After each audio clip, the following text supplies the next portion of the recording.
Sometimes the hardest prayers to hear are the ones that break your heart. Sometimes redemption wears the face of a child who's seen too much. In the wilderness of the Old West, a mountain man named Hollis lives alone, carrying the weight of his violent past. One stormy night, a 7-year-old girl named Iris appears at his cabin door with chains on her wrists. She doesn't ask to be saved. Instead, she whispers words that cut him to the bone. "Can you buy me and take me as your servant?" The child has learned that freedom costs something. She's willing to trade her childhood for a chance to escape the men who own her.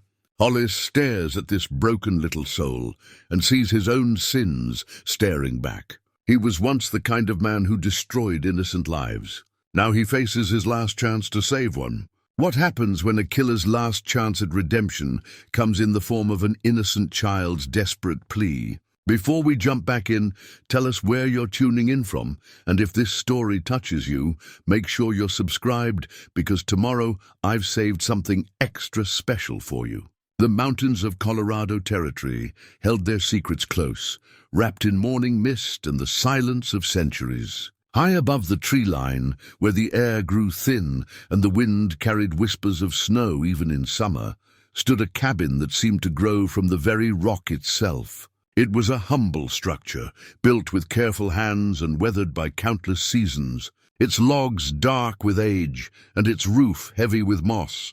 Hollis McCade had built this refuge with his own hands 7 years ago, after the last job that finally broke something inside him that couldn't be mended. He'd carried the materials up the mountain piece by piece, pack by pack, during that first brutal winter when he thought the cold might claim him before he could finish. Sometimes he'd wondered if that wouldn't have been a mercy. The cabin sat in a natural clearing, surrounded by towering pines that stood like cathedral pillars reaching toward heaven.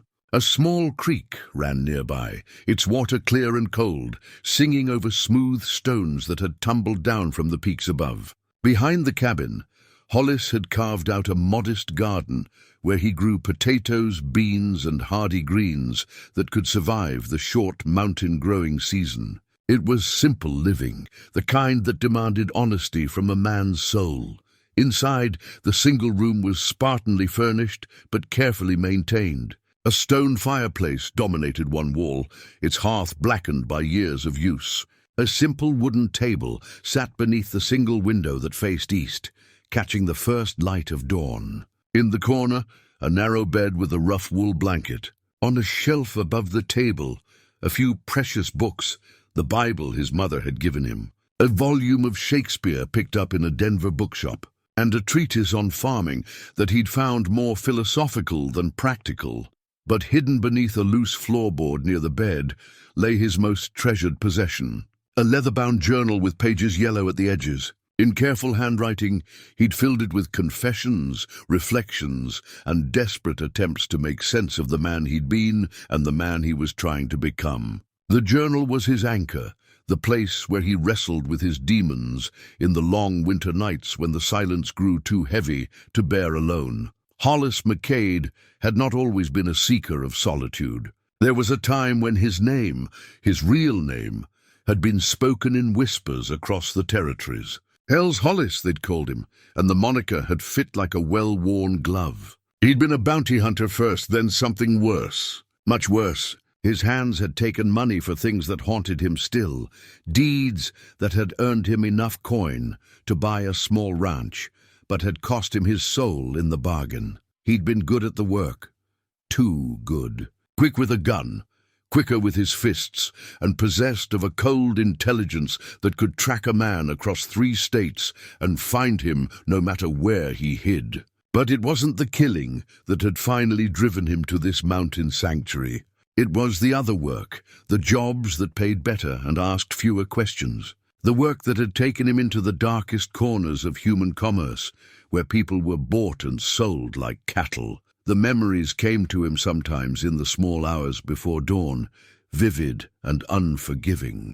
A farmhouse outside Abilene where he'd delivered a family to men who'd paid top dollar for fresh workers. A stagecoach robbery where the real prize hadn't been the strongbox, but the passengers themselves. Children torn from their parents' arms while he'd stood by, counting his money and telling himself it was just business.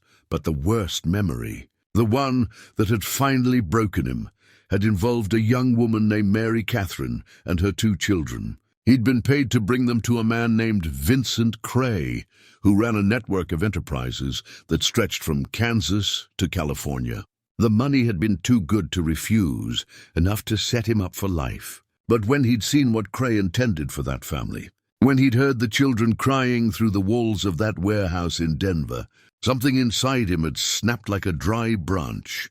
He'd walked away that night with blood on his hands and a price on his head. Cray's men had hunted him for months, but Hollis knew how to disappear better than most. He'd made his way into the high country with nothing but a horse, a rifle, and the crushing weight of what he'd done. The first winter had nearly killed him, but he'd endured, perhaps because he felt he deserved to suffer, or perhaps because even damaged men could sometimes find grace in the simplest acts of survival. 7 years had passed since then. 7 years of sunrise and sunset, of tending his small garden and watching the seasons turn. He'd grown his hair long and his beard longer, until he looked more like a hermit from a children's tale than the feared gunman he'd once been. His hands, once steady on a trigger, had learned gentler skills, splitting wood, mending harness, coaxing life from stubborn soil. The isolation had been his penance and his salvation.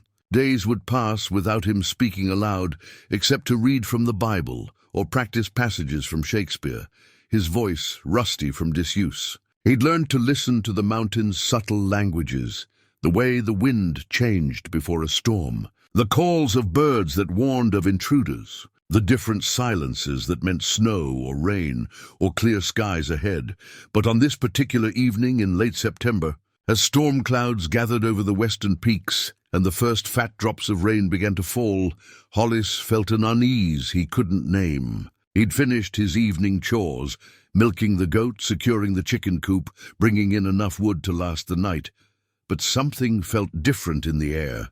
The animals were restless. His old horse, Gray, kept nickering and pawing at the ground in his small corral. Even the chickens seemed agitated, refusing to settle on their roosts. Hollis stood on his covered porch, watching lightning fork across the darkening sky. The storm was moving fast, driven by high winds that bent the tops of the pines and sent leaves swirling through the clearing. He'd weathered countless storms in this place, had even come to find them comforting in their raw honesty. But tonight felt different. Tonight, the storm seemed to carry something with it, some change that made his old instincts prickle with warning. He was about to go inside and bar the door when he saw her. At first, she was just a shadow moving between the trees, small and hunched against the driving rain. Hollis blinked, certain his eyes were playing tricks on him. No one came to this place. The trail that led to his cabin was known only to him and had been deliberately obscured to discourage visitors. Yet there she was, stumbling into his clearing like an apparition conjured by the storm itself. She was a child, he realized with a start. A little girl, no more than 7 or 8 years old, soaked to the skin and shivering violently. Her dress, if the tattered remnants could still be called that, clung to her thin frame, and her dark hair hung in wet tangles around her face. But it was what he saw at her wrists that made his blood run cold and his heart hammer against his ribs. Chains, iron shackles, old and rusted, connected by a length of heavy links that she clutched with small hands to keep from tripping over. The metal had rubbed her wrists raw, leaving angry red marks that spoke of long wear and rough treatment. She stopped at the edge of his porch light, swaying on her feet from exhaustion and cold. When she lifted her face to look at him, Hollis felt something crack inside his chest. Her eyes held a weariness that no child should ever possess. A knowledge of cruelty that made him want to rage against whatever monster had put those chains on her. But when she spoke, her words cut deeper than any knife ever could. "Mister," she said in a voice barely above a whisper, rain streaming down her face like tears, "can you buy me and take me as your servant?" Hollis stared at her, his mind reeling. This child, this broken little soul, wasn't asking to be rescued. She was asking to be purchased. She'd learned, through God only knew what suffering, that freedom wasn't free, that it came with a price and required a master willing to pay it. "I can work real hard," she continued, her voice steady despite the chattering of her teeth. "I can cook and clean and tend animals. I won't eat much and I won't cause no trouble. Please, mister, they said if I ran away again, they'd—" Her voice broke and she swayed on her feet. Hollis moved before he was conscious of deciding to do so, stepping down from the porch and scooping the child into his arms. She was light as a bird, all sharp bones and frightened trembling. The chains clinked softly as he lifted her, and he felt their cold weight against his arm. "Easy now, little one," he murmured, his voice rusty from disuse but gentle as he could make it. "You're safe now. Nobody's going to hurt you." She didn't resist as he carried her inside, though he felt the way she held herself ready to run if needed. He set her down carefully near the fireplace and busied himself building up the flames, giving her space while warmth began to fill the small room. When he turned back to her, she was still standing exactly where he'd left her, dripping quietly onto his rough wooden floor. "What's your name, child?" he asked softly. She hesitated, as if even her name was something that might be taken from her. "Iris," she finally whispered. "Iris." He nodded slowly. "That's a pretty name." "I'm Hollis." He gestured to a chair near the fire. "Why don't you sit down and get warm? We'll figure out what to do about those chains." She moved to the chair with careful, measured steps, as if sudden movements might provoke anger. When she sat, she arranged herself precisely, hands folded in her lap, back straight, eyes downcast. It was the posture of a child who'd learned to make herself as small and inoffensive as possible. Hollis felt a familiar rage building in his chest, the same cold fury that had once made him dangerous to cross. But this time, it wasn't directed at an enemy he could face with violence. This time, it burned for the faceless monsters who had taught this child to believe she was property to be, bought and sold. Looking at Iris, really looking at her in the firelight, he saw himself reflected in her hollow eyes. She was what he had helped create during his years of taking blood money. She was the true cost of his sins, given human form and delivered to his doorstep by a mountain storm. And as thunder rolled across the peaks outside and rain drummed against his windows, Hollis McCade understood that his years of quiet penance were over. Redemption, it seemed, wore the face of a 7-year-old girl who had learned to beg for her own enslavement. The chains came off with bolt cutters from Hollis's tool shed, though it took him the better part of an hour to file through the rusted iron without hurting the child. Iris sat perfectly still throughout the ordeal, not even flinching when sparks flew from the metal or when the cutters slipped and scraped against her skin. Her stillness was more unsettling than tears would have been.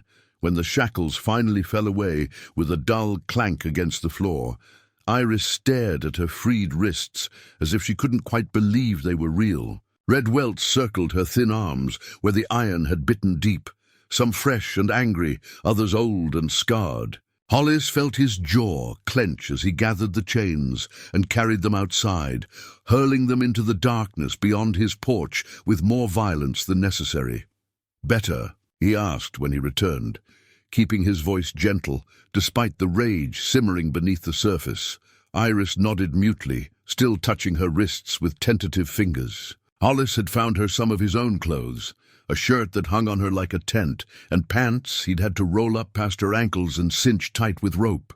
She looked like a child playing dress-up, except there was nothing playful in her haunted eyes. He'd fed her beans and cornbread, watched her eat with the desperate efficiency of someone who never knew when the next meal might come. She'd asked permission before each bite, and he'd had to reassure her repeatedly that the food was hers, that she didn't need to earn it or beg for it. "Iris," he said carefully, settling into the chair across from her, "can you tell me about the men who had you? How many were there?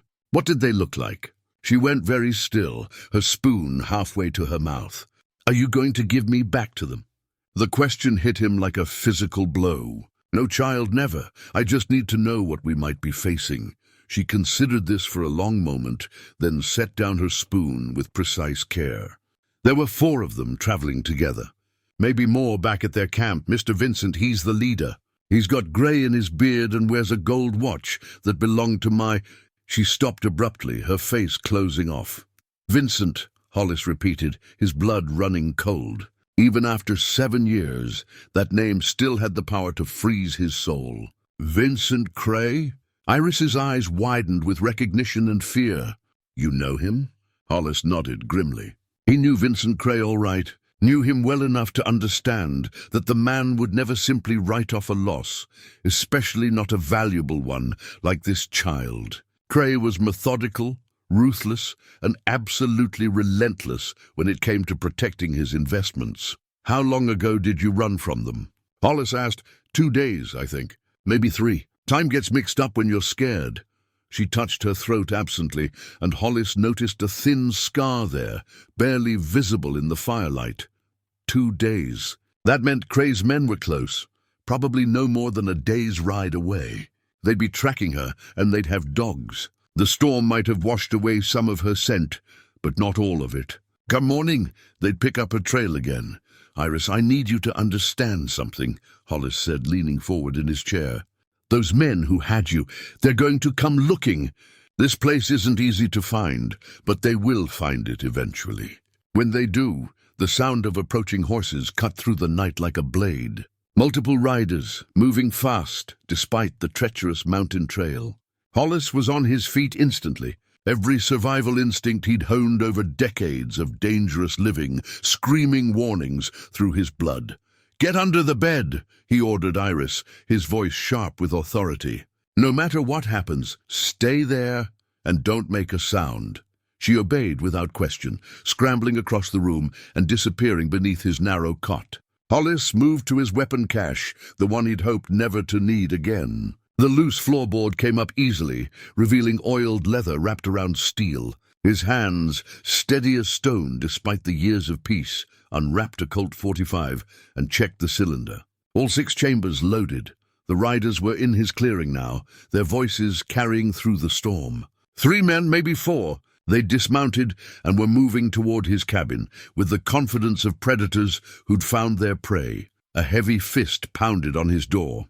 "Open up in there! We're looking for our property." Hollis recognized the voice. Jake Morrison, one of Cray's top lieutenants. A man who'd earned his reputation breaking bones and crushing spirits. Hollis had worked with him before, back in the old days, when conscience was a luxury he couldn't afford. "I'm afraid you gentlemen have the wrong cabin," Hollis called out, pitching his voice to carry the mountain drawl he'd adopted over the years. "Nothing here but an old man trying to sleep. Cut the bullshit, mountain man. We tracked a runaway to your door. Girl, about 7 years old, answers to Iris. Hand her over and we'll be on our way." Hollis felt something cold and familiar settle over him. The same icy calm that had once made him feared across 3 territories. His hand found the door's heavy wooden bar. "Like I said, you've got the wrong place. I suggest you move along before this storm gets any worse." There was a moment of silence, then Morrison's voice again, harder this time. "We're coming in, old man. Stand aside." The door exploded inward as Morrison's boot struck it, sending splinters flying across the small room. 3 men pushed through the opening, guns drawn, water streaming from their rain slickers. Morrison led them, his scarred face splitting into a grin as he saw Hollis standing calmly by the fireplace. "Well, well, look what we have here, boys. Old Hermit's got some spine after all." His eyes swept the cabin, taking in every corner, every shadow where a small girl might hide. "But not much sense. You're harboring stolen property, friend. That's a hanging offense in these parts. Property." Hollis let his voice carry just a hint of the man he used to be. "You mean that little girl? She's nobody's property." Morrison's laugh was ugly. "Shows how much you know. Cost us $2,000 to acquire that one, and she's got years of earning potential ahead of her. Now where is she?" The casual way he spoke about Iris, as if she were livestock to be bought and sold, ignited something dark and dangerous in Hollis's chest. The years of peace, of gardening and reading and quiet reflection, fell away like a shed skin. Underneath was the man who'd once been Hell's Hollis, and that man was very much awake now. "She's not here," Hollis said quietly. Morrison stepped closer, his gun trained on Hollis's chest. "I call that a lie. Tommy, check under the bed. Lou, search that corner over there." He grinned at Hollis, showing yellow teeth. "We'll find her, old man. And when we do, you're going to wish you'd been more cooperative." Tommy, a thin weasel of a man with nervous eyes, started toward the bed where Iris was hiding. He made it exactly 3 steps before Hollis moved. 7 years of peaceful mountain living hadn't dulled his reflexes. If anything, the careful, deliberate life he'd built had honed them to a razor's edge. His hand swept up and across in one fluid motion, the Colt clearing leather and firing before any of Cray's men could react. Tommy crumpled with a cry, clutching his shoulder where Hollis's bullet had found its mark. Morrison spun toward him, bringing up his own gun, but Hollis was already moving. The second shot took Morrison's hat clean off his head. The third put a hole in the wall 6 inches from Lou's ear. "Gentlemen," Hollis said conversationally, smoke curling from his gun barrel, "I believe this conversation is over." Morrison's face had gone pale under his weathered tan. Recognition was dawning in his eyes, and with it fear. "Jesus Christ," he whispered. "You're him." "You're Hell's Hollis," Hollis corrected. "These days I prefer the quiet life. But old habits die hard when somebody threatens what's mine." "She belongs to Mr. Cray," Morrison said, but his voice had lost its earlier confidence. "He'll come for her himself if he has to. You know, Vincent, he doesn't forget and he doesn't forgive." "Then you tell Vincent something for me," Hollis said, his voice dropping to the low, dangerous register that had once made grown men step aside on dusty streets. "You tell him Hell's Hollis says the girl is under his protection now, and if he wants her, he can come and try to take her." Morrison helped Tommy to his feet, the wounded man moaning and cursing as blood seeped between his fingers. Lou hadn't moved from where he stood, pressed against the cabin wall, his gun forgotten in his hand. "This isn't over," Morrison said as they stumbled toward the door. "No," Hollis agreed. "I don't suppose it is." After they'd gone, after the sound of their horses had faded into the storm, Hollis carefully unloaded his weapon and set it aside. His hands were steady, his breathing even, but inside he felt as if he'd stepped off a cliff into empty air. "Iris," he called softly. "They're gone. You can come out now." She emerged from under the bed like a ghost, her face pale but her eyes steady. She looked at the bloodstain on his floor, at the splintered door, at the smoking gun in his hands. When she finally met his gaze, there was something new in her expression. Not fear, but a kind of wondering recognition. "You're not just a mountain man, are you?" she said. Hollis sighed and holstered his weapon. "No, child, I'm not." She nodded solemnly, as if she'd suspected as much all along. "Are they going to come back?" "Yes," he said, "because she deserved the truth." "They are." "And next time, they'll bring more men." Iris was quiet for a long moment, processing this information with the unnatural calm of a child who'd learned early that the world was full of dangers. Finally, she looked up at him with those 2 old eyes.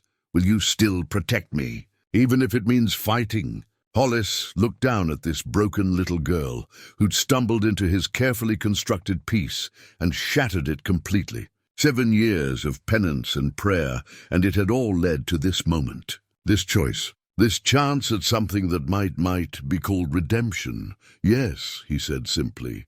"I will."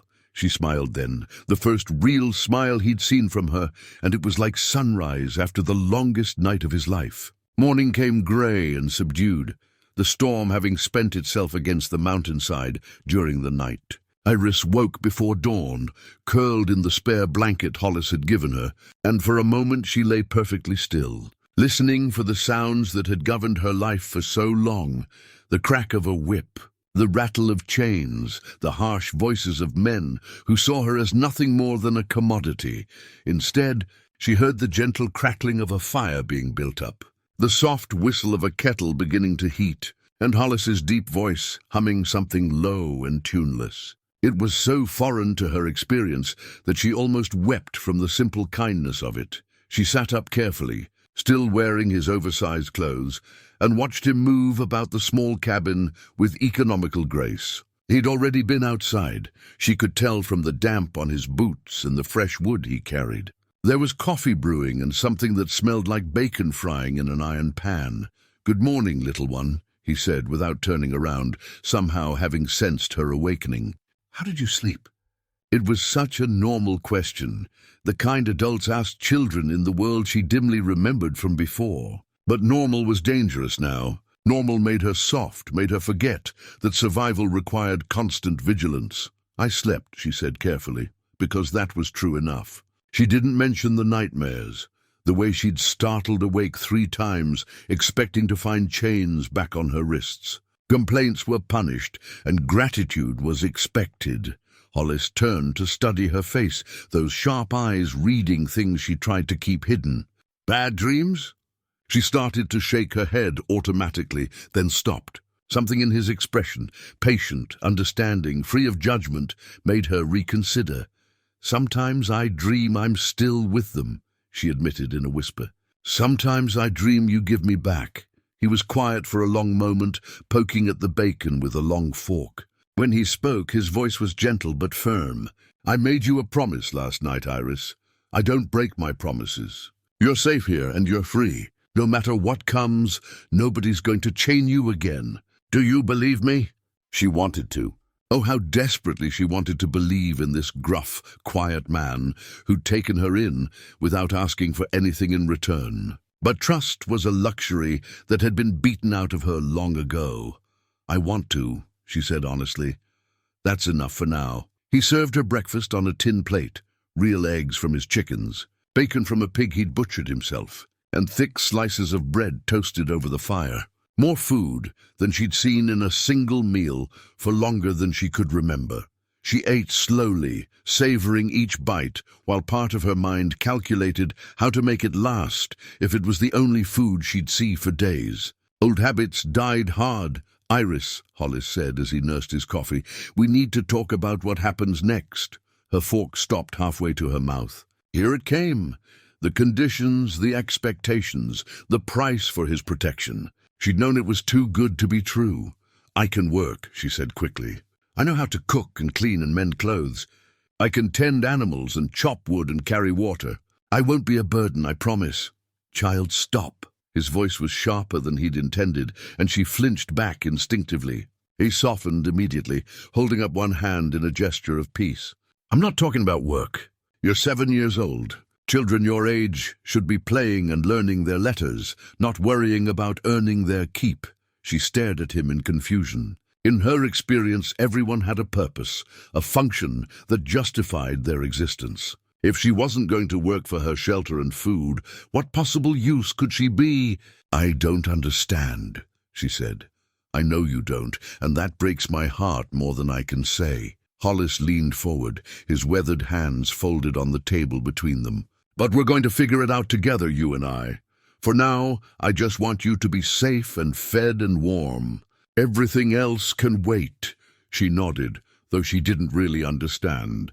Adults always wanted something. It was simply a matter of discovering what and how much it would cost her. After breakfast, Hollis showed her around his small homestead, the garden where he grew vegetables, the chicken coop where 3 red hens scratched and pecked at the ground, the small corral where his old grey horse watched them with intelligent eyes. It was a peaceful place, she could see that, quiet and hidden away from the world that had been so cruel to her. "This is Gray," Hollis said, stroking the horse's neck. "He's getting on in years, but he's good company. Horses are honest creatures.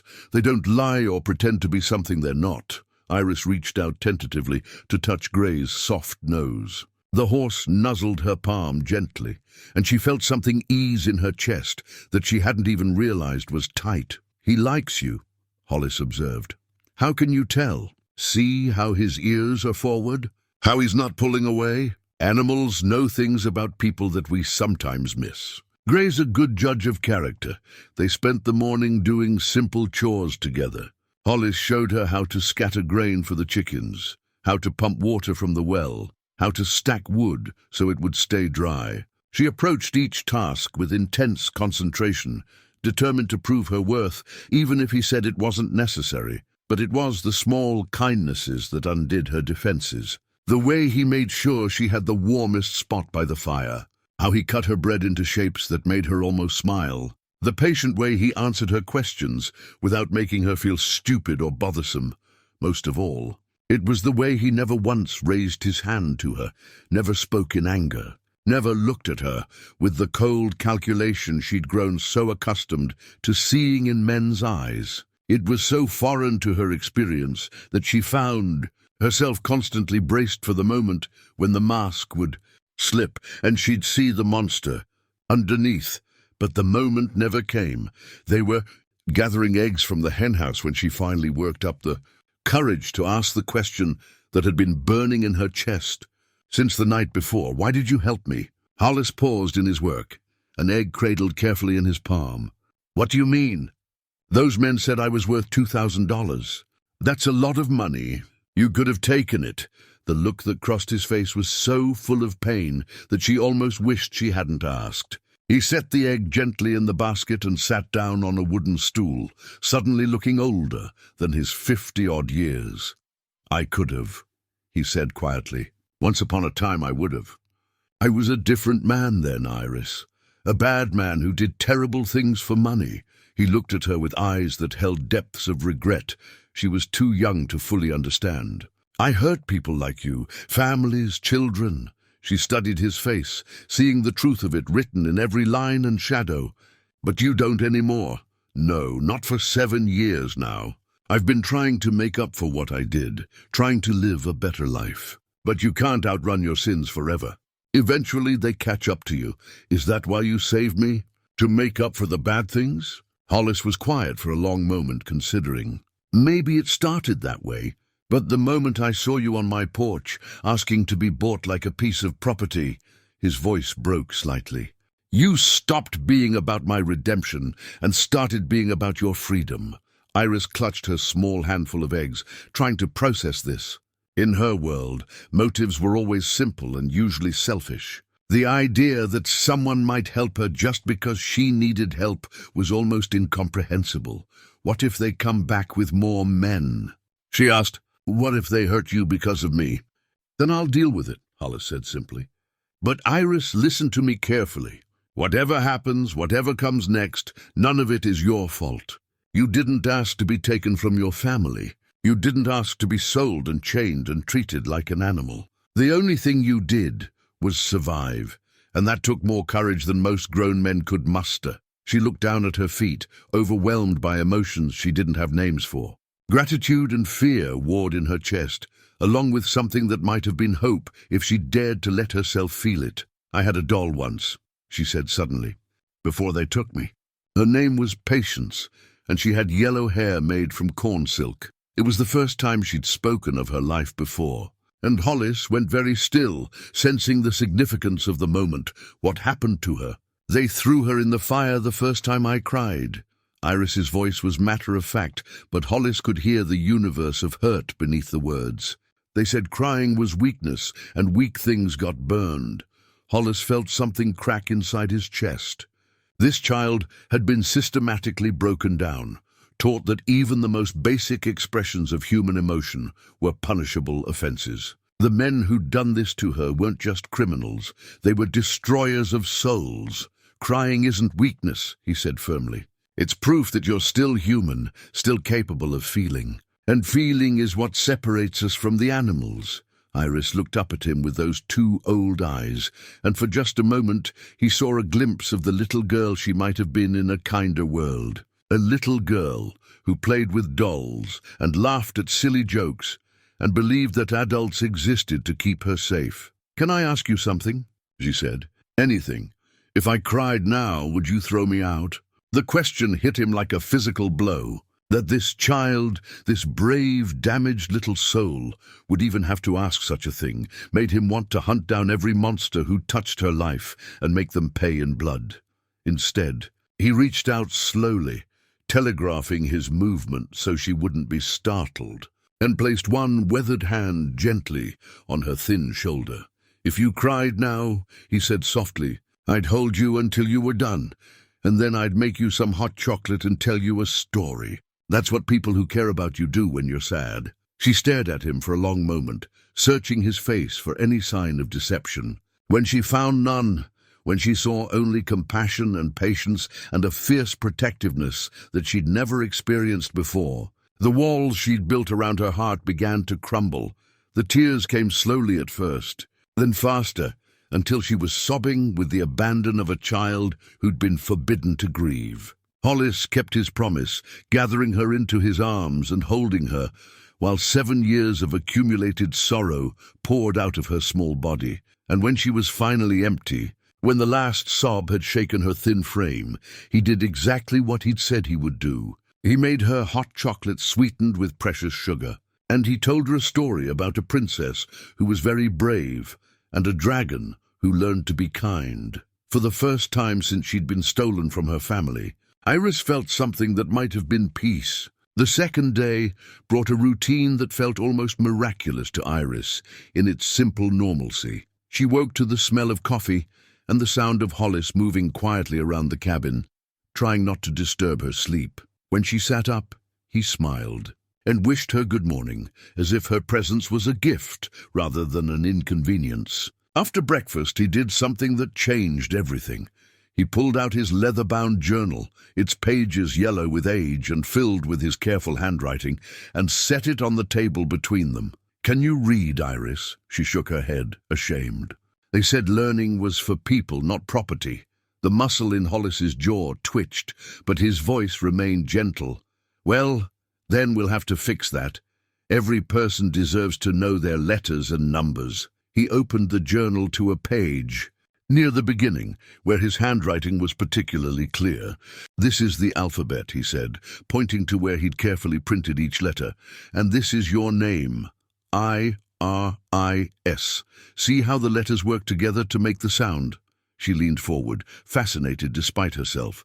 The marks on the page seemed like magic. How could simple lines and curves contain her entire identity? "Can you really teach me?" she asked, hardly daring to hope. "I can and I will. But first let me read you something I wrote." He turned to a different page, one filled with dense text in his flowing script. "I wrote this 3 years ago, after a particularly hard winter when I thought I might not see spring again." His voice took on a different cadence as he read, "I have been thinking today about redemption and whether it is something a man can earn through suffering or if it must be freely given. I have lived in these mountains for 4 years now, counting each sunrise as a small mercy and each sunset as another day further from the man I used to be. But distance is not transformation, and geography cannot wash the blood from a man's hands." Iris listened, mesmerized by the rhythm of the words and the pain in his voice. She didn't understand all of it, but she grasped the essential truth. This man carried wounds as deep as her own, though his were self-inflicted. "Why did you write that?" she asked. "Because sometimes the only way to understand your thoughts is to put them down on paper. Words have power, Iris. They can hurt and heal, trap and free, lie and reveal truth. That's why learning to read is so important. It gives you the power to think for yourself." Over the following days, their routine evolved into something that felt dangerously like happiness. Mornings were for lessons, with Hollis patiently teaching her letters and sounds, helping her trace words in the dirt outside when the weather was fair. She was a quick learner, hungry for knowledge after years of enforced ignorance. Afternoons were for chores, but they felt like play when shared. Iris discovered she had a gift with the chickens, who seemed to trust her small, gentle hands. Gray the horse developed a particular fondness for her, nickering whenever she appeared and following her around the corral like an oversized dog. Evenings were for stories. Hollis would read to her from his small collection of books, his deep voice bringing adventures to life in the firelight. She especially loved the passages from Shakespeare, though she understood little of the language. There was something musical in the words that spoke to a part of her soul she'd thought was dead. "Listen to this," he said one night, reading from Romeo and Juliet. "But soft, what light through yonder window breaks? It is the east, and Juliet is the sun." "What does it mean?" Iris asked, curled in her blanket by the fire. It means that sometimes, when you've been living in darkness for a long time, another person can be like the sun rising in your life. They bring light and warmth and hope when you thought there was none left in the world. She considered this seriously. "Are you my son?" The question caught him off guard, and for a moment he couldn't speak. When he finally found his voice, it was rough with emotion. "I think maybe you're mine, little one." But their peaceful days were shadowed by the knowledge that Vincent Cray and his men were still out there, still hunting. Hollis never let Iris wander far from the cabin, and he kept his weapons close at all times. He'd begun work on fortifying their small refuge, building barricades that could be quickly deployed, and creating hidden caches of supplies. One afternoon, while Iris was practicing her letters on a slate he'd found in his storage, she looked up to find him cleaning an impressive array of firearms. "Are you expecting trouble?" she asked. "Always better to be prepared," he said, not looking up from the rifle he was oiling. "Men like Vincent Cray don't give up easily. They'll be back, and when they come, they'll bring friends." She sat down her slate and moved closer, studying the weapons with the clinical interest of someone who'd seen violence up close. "Will you teach me to shoot?" Hollis paused in his work. "You're 7 years old. I was 6 when they took me. Age doesn't make you safe." The simple truth of that statement hit him like a blow. She was right, of course. In her world, childhood was a luxury that had been stripped away along with everything else. If Vincent Cray found them, her age wouldn't protect her. "All right," he said finally, "but we'll start with something small." He pulled out an old derringer, a tiny 2-shot pistol that had once belonged to a lady gambler he'd known years ago. "This is small enough for your hands, but it still has stopping power at close range. The key is not to be afraid of the noise or the kick." They spent the next hour in target practice behind the cabin, Iris learning to hold the small weapon steady and squeeze the trigger smoothly. She had natural talent, he noticed. Steady hands and good instincts. It should have been comforting, but instead it made him sad. No child should have to learn such skills. "Why do you look like that?" she asked, reloading with the careful precision he'd taught her. "Like what?" "Sad, mad, like you want to hit something." He sighed, setting down his own weapon. "Because you're 7 years old, and I'm teaching you to kill. Because in a better world, you'd be learning to braid flowers in your hair and skip stones across a pond." Iris considered this. "But this isn't a better world." "No," he agreed, "it's not." That night, as she lay in her blankets by the fire, Iris clutched something small to her chest. It was a crude doll made from scraps of cloth and stuffed with pine needles, something Hollis had fashioned for her when he'd noticed her tracing patterns in the dust that looked suspiciously like the toy she'd lost. "What will you name her?" he'd asked when he'd given it to her. "Hope," she'd said without hesitation, and he'd had to turn away to hide the tears in his eyes. Now, holding Hope close in the darkness, Iris found herself thinking about the future for the first time in years. Not just survival, not just making it through the next day, but actually imagining a life beyond fear and pain and constant vigilance. She pictured herself growing up in this cabin, learning to read all of Hollis's books, maybe even writing her own someday. She imagined summers spent in the garden, winters by the fire, springs watching new life emerge from the mountain soil. It was a dangerous fantasy, the kind that could break your heart if you believed in it too much. But as she drifted off to sleep, listening to Hollis's steady breathing across the room and feeling safer than she had in years, Iris allowed herself to believe, just a little bit, that dreams might sometimes come true. Outside, the wind picked up, carrying with it the scent of snow from the high peaks. Winter was coming early this year, and with it, the kind of isolation that could either protect them or trap them, depending on who reached them first. In the morning, Hollis would begin teaching her about the hidden cache of supplies he'd built into the mountainside, the escape routes he'd scouted, the signals they would use if they became separated. But tonight, for just a few precious hours, they were simply a man and a child, finding family in the most unlikely of circumstances. And somewhere in the darkness beyond the mountains, Vincent Cray was gathering his forces for a reckoning that would test every bond they'd built and every lesson they'd learned. The peaceful interlude was almost over, though neither of them knew it yet. For now, there was only the crackling of the fire, the whisper of wind through the pines, and the quiet breathing of two damaged souls learning to trust again in a world that had given them little reason to believe in kindness. The first snows came early that year, dusting the high peaks with white, while the valleys still held autumn's gold. Iris had never seen snow before. Her captivity had kept her in warmer climates, and her wonder at the transformation was one of the few pure joys Hollis had witnessed in their weeks together. "It's like the mountain put on a clean white dress," she said, standing at the window with her breath fogging the glass. "It's beautiful," Hollis agreed. But his mind was on more practical matters. Snow meant isolation, which could work for or against them, depending on Vincent Cray's timing.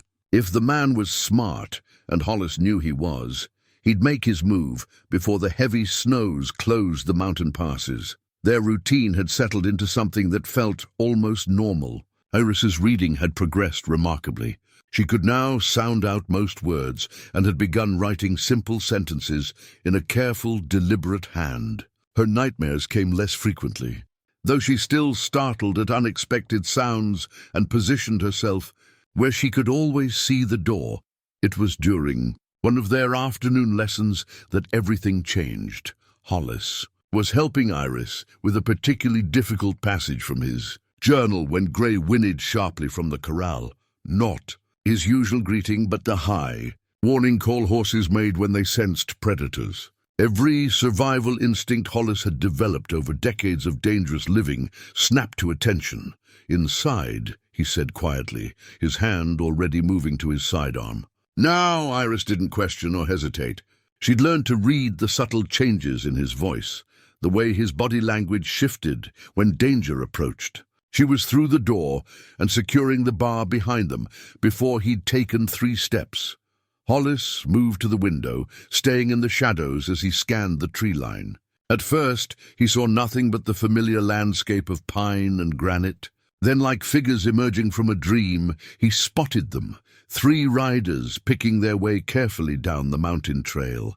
But these weren't Cray's usual rough men. These riders sat their horses with military precision, their weapons held ready but not threatening. As they drew closer, Hollis could make out more details. The lead rider was a woman, tall and straight in the saddle, with prematurely gray hair tucked beneath a wide-brimmed hat. Her companions were younger men, clean-shaven and alert, with the kind of quiet competence that spoke of professional training. They stopped at the edge of his clearing, and the woman called out in a voice that carried clearly through the thin mountain air, "Mr. McCade, my name is Catherine Hartwell. I'd like to speak with you about the child." Hollis felt his blood turn to ice. Very few people knew his real name, and fewer still knew about Iris. The fact that this woman had both pieces of information meant she was either working for Vincent Cray or represented something potentially worse. "The law, Iris," he said quietly, not taking his eyes off the riders. "Remember what we talked about? The hiding place in the root cellar?" She nodded, her face pale but determined. In the weeks they'd been together, they'd rehearsed this scenario a dozen times. She knew exactly where to go and how long to wait before moving to the backup location. "If something happens to me—" "Nothing's going to happen to you," she said fiercely. "If something does," he continued gently, "you know what to do. The supplies, the trail markers, the place we talked about down in the valley. Can you remember all of it?" "Yes, but good girl. Now go." She hesitated for just a moment, and he saw her struggle with the urge to stay and fight beside him. It was a brave impulse that made his chest tight with pride and fear. But she was still just a 7-year-old girl, no matter how much the world had forced her to grow up too fast. "Go," he said again, more firmly. She disappeared through the floor trap with the silent efficiency he'd taught her, pulling the hidden door shut behind her. Only then did Hollis step out onto his porch, his hand resting casually on his gun butt. "Miss Hartwell," he called back, "you seem to have me at a disadvantage. What brings you to my mountain?" The woman dismounted with fluid grace and walked forward, stopping just at the edge of polite conversation distance. Up close, she was younger than he'd first thought, maybe 40, with intelligent grey eyes and a scar that ran from her left temple to her jawline. She wore a marshal's badge on her coat. "I'm investigating reports of a kidnapped child," she said directly. 7-year-old girl named Iris Donovan, taken from her family's farm outside Denver 3 months ago. "I have reason to believe she may have passed through this area recently." Hollis kept his expression neutral, though his mind was racing. Iris Donovan, so that was her real name. And if this woman was telling the truth, if she really was investigating Iris's kidnapping rather than hunting her for Vincent Cray, it changed everything. "Can't say I've seen any children up here," he said carefully. "This isn't exactly territory for families." Marshal Hartwell studied his face with the keen attention of someone accustomed to reading lies. "Mr. McCade, I know who you are. I know what you used to do for a living. But I also know you've been living clean up here for several years. I'm not here to arrest you for old crimes. Then what do you want?" "I want to save a little girl who's been through hell." "And I think you want the same thing." She pulled a piece of paper from her coat and held it out. Even from a distance, Hollis could see it was a photograph, a formal family portrait showing a man and woman with 2 children, a boy and a girl. The girl had dark hair and serious eyes that looked hauntingly familiar. "This was taken 6 months before the raid," Marshal Hartwell said. "That's Iris with her parents and older brother. Good people, Mr. McCade.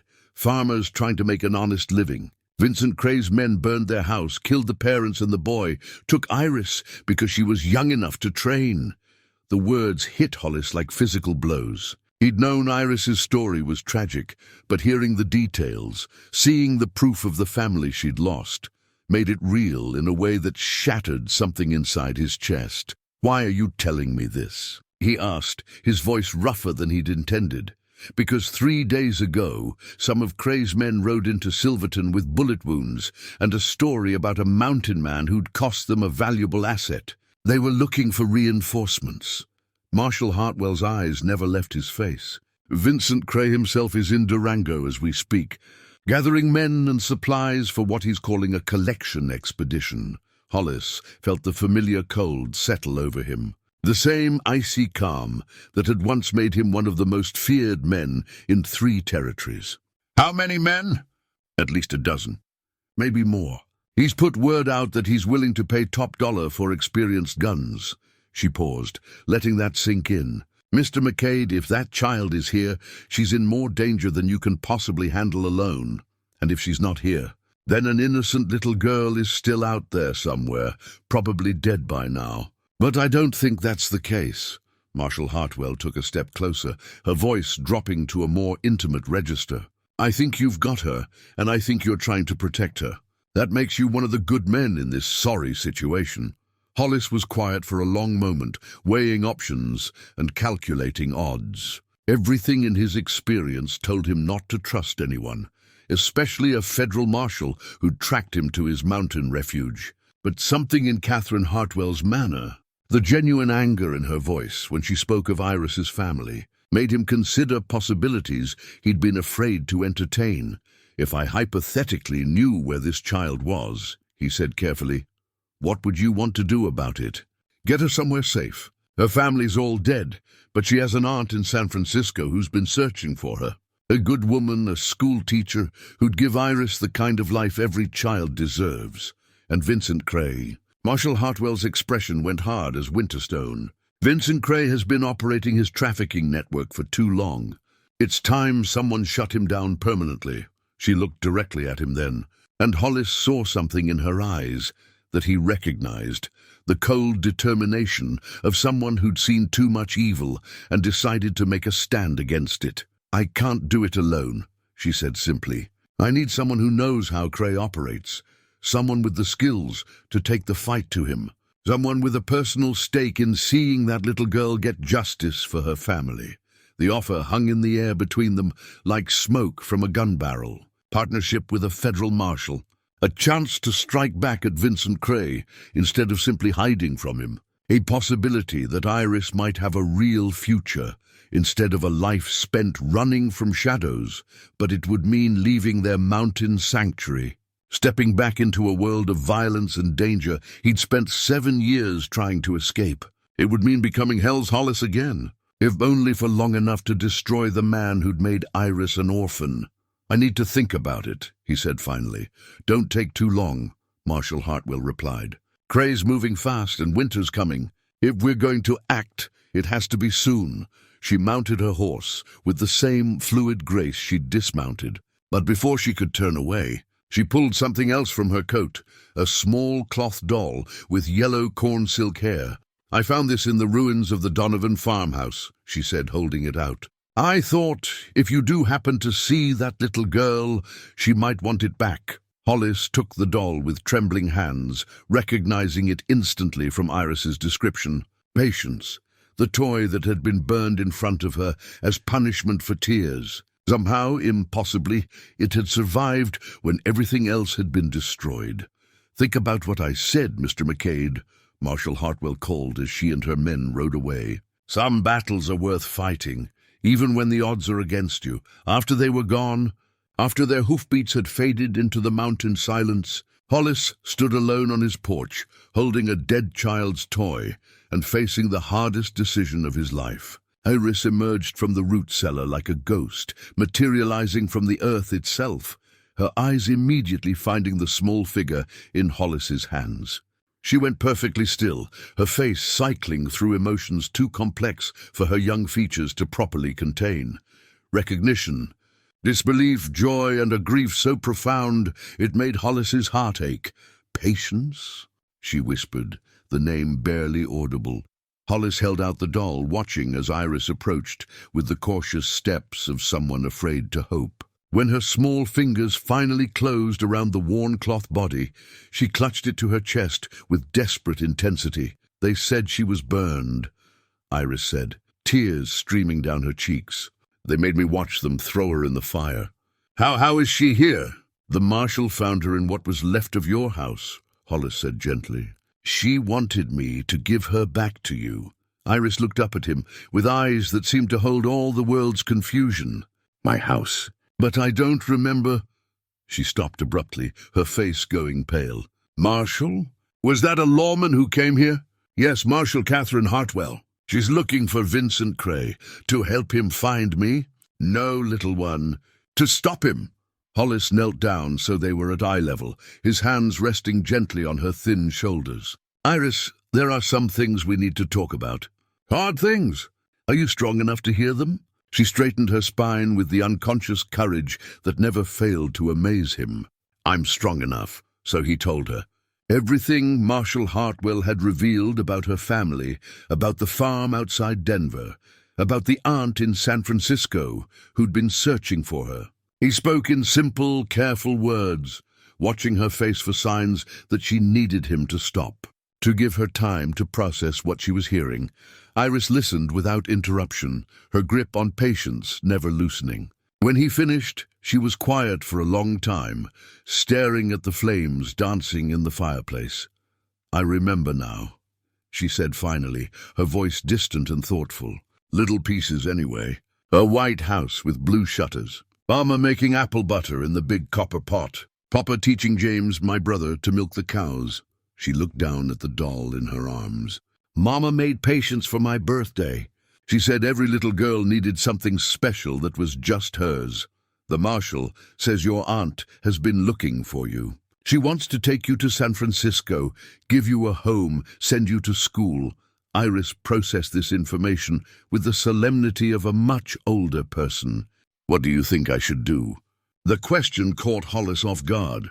He'd expected her to be excited about the possibility of family, of a normal life with someone who shared her blood. Instead, she was asking for his counsel as if the decision was theirs to make together. "I think," he said carefully, "that you deserve to make your own choice. You've had too many decisions made for you already, but what do you want me to do?" The simple directness of the question nearly undid him. What did he want?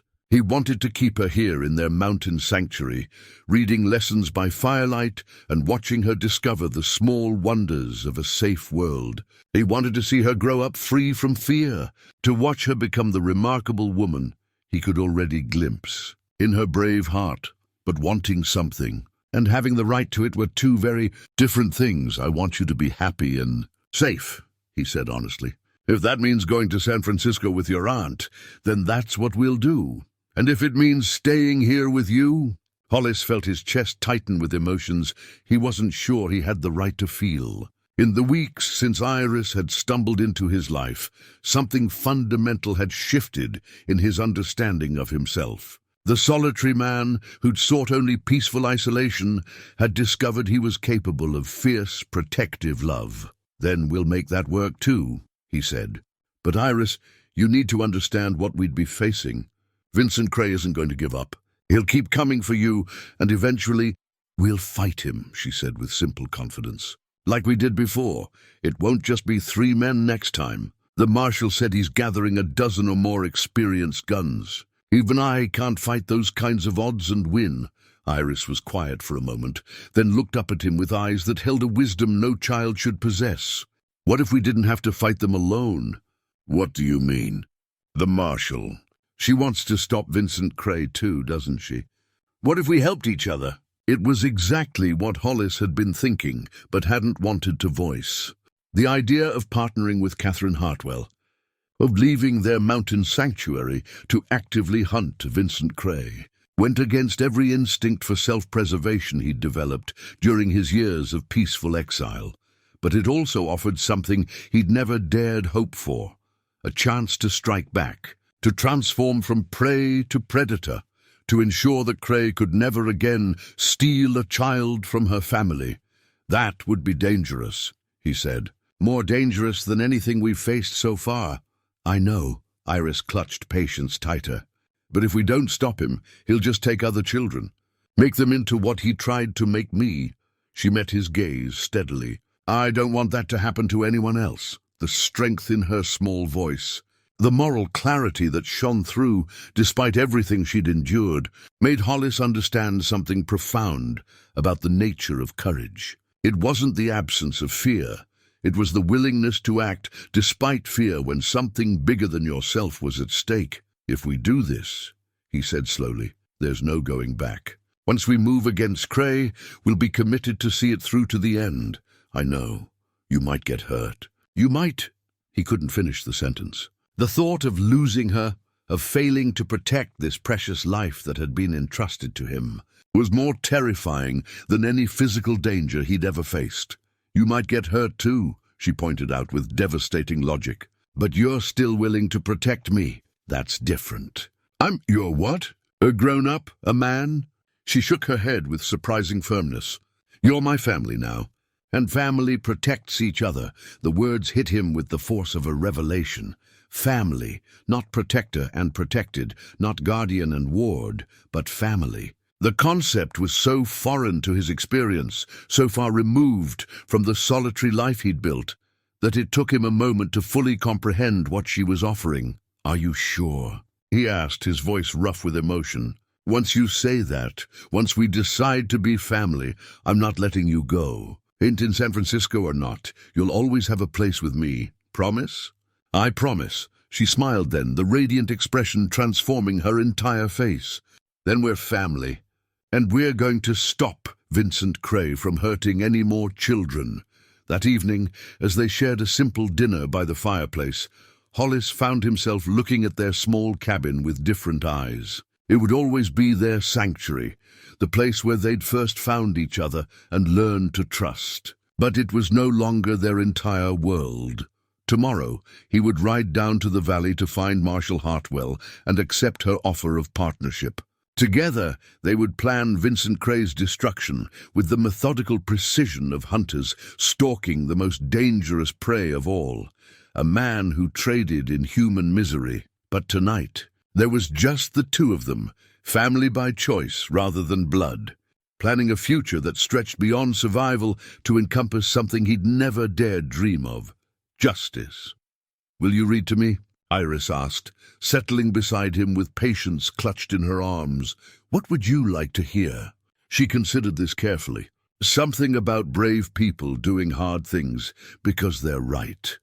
Hollis smiled and reached for his volume of Shakespeare, flipping to a passage he'd memorized long ago, but never truly understood until now. Once more unto the breach, dear friends, once more, he began, his voice carrying the weight of commitment and the promise of redemption. Outside, the first heavy snows began to fall, but inside their cabin, a man and a child planned to change the world. The photograph fell from between the pages of Hollis's journal like a leaf from a dying tree, fluttering to the floor where Iris could see it clearly in the morning light. She'd been practicing her letters at the table when the old book had slipped from the shelf, spilling its secrets across the rough wooden planks. At first glance, it was just another daguerreotype, the kind taken in fancy studios back when Hollis had money to spend on such luxuries. But as Iris reached down to retrieve it, her small fingers stopped just inches from the faded image. The faces looking back at her were achingly familiar, not from memory, but from dreams that had haunted her sleep for years. A man with kind eyes and calloused hands, a woman with dark hair braided back from a gentle face, and standing between them, a little girl who looked exactly like Iris herself. If Iris had ever been allowed to smile with such pure, innocent joy. No, she whispered, her voice barely audible above the crackling of the fire, but even as denial formed on her lips, the truth was already settling into her bones with the cold certainty of winter.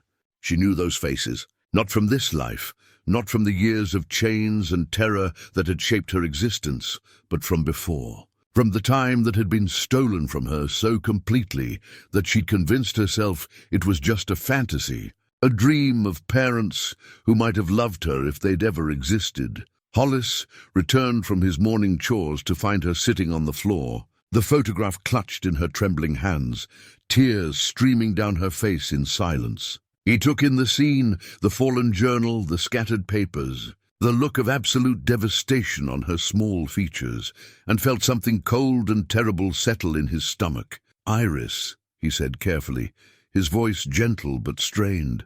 "What did you find?" She looked up at him with eyes that held a knowledge too terrible for any child to bear. When she spoke, her voice was steady despite the tears, as if some fundamental part of her had gone beyond emotion into a realm of pure, crystalline understanding. "This is them, isn't it? My real parents, the ones from before." Hollis felt the world tilt beneath his feet. He'd hidden that photograph so carefully, buried it so deeply among his other documents, that he'd almost forgotten it existed. It was a trophy from the worst job of his career, the assignment that had finally broken something essential inside him and driven him to seek redemption in these mountains. "Iris, you killed them." Her voice remained eerily calm, stating a fact rather than making an accusation. "You're the one who took me from them.